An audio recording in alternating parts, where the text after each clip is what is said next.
आप मुझे एक बार बताइए महाराज जी, पहले हम देखते थे कि जो साधु संत हैं बड़े सिंपल, मतलब पहाड़ों पे तपस्या करते थे।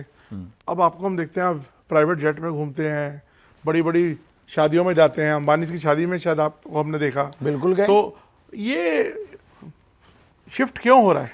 बिल्कुल और एक बात बताइए, क्या इतने जो आराम, ऐशो आराम वाली जिंदगी और इतनी ग्लैमर जब संतों के साथ जुड़ जाए, आपको लगता है फिर पहली बात तो साधु सिंपल ही होना चाहिए और हम बहुत सिंपल हैं।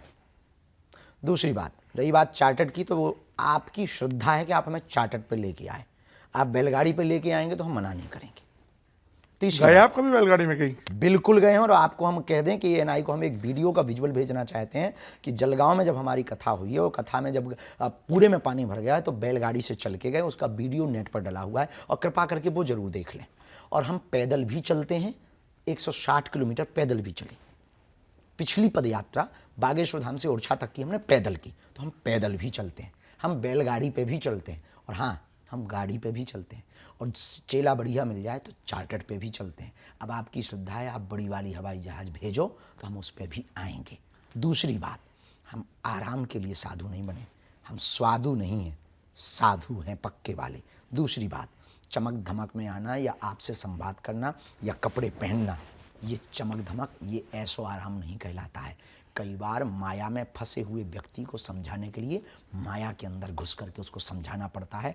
आपको जवाब देने के लिए हमको सोफा पे बैठना पड़ेगा, तब जवाब दे पाएंगे। यदि हम मंच पे बैठ जाए, आप नीचे, तो आपके अंदर से क्वेश्चन नहीं निकलेगा, ईगो हर्ट हो जाएगा। तो अब हमें आपको तो ये लॉजिक है, हमें आपको छीलना है, तो क्या उपचार है? स्टूडियो में बैठ करके, सोफा पर बैठकर आपको जवाब दें। चौथी पांचवी बात, तपस्वी साधु वो भर नहीं है कि जो केवल तपस्या कर रहा, जो केवल तपस्या कर रहा वो अपना आत्मकल्याण कर रहा, लेकिन जो समाज में आकर के हिंदुत्व सनातन या सेवा का कार्य कर रहा, वो लाखों लोगों का भला कर रहा।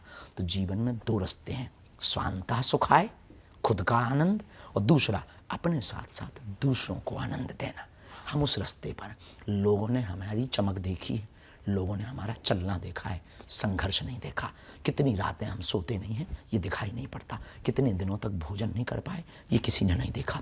हम जब पैदल चले, किसी ने नहीं देखा। आज हम जब गालियां सहते, कोई नहीं देखता। आज हम जब तनाव सहते, झंझट सहते, कोई नहीं देखता। झूठे आरोप एलिगेशन हम जब सहते, कोई देखने नहीं आता, ना कोई साथ देने आता। उल्टा कमेंट करता और पोस्ट करता और गाली बकता कि बाबा तो सब ऐसे ही होते हैं। फिर भी अपनी मुस्कुराहट नहीं छोड़ी, फिर भी अपना कॉन्फिडेंस नहीं छोड़ा, फिर भी अपना काम नहीं छोड़ा, फिर भी हिंदुत्व नहीं छोड़ा, फिर भी सनातन का कार्य नहीं छोड़ा, फिर भी दीनहीन बेटियों का विवाह नहीं छोड़ा, फिर भी हाँ, इस देश में नेता पैसा लेकर के, इस देश का क्रिकेटर भारत का पैसा लेकर, इस देश का बॉलीवुड का एक्टर पैसा लेकर विदेश में घर बनाता है।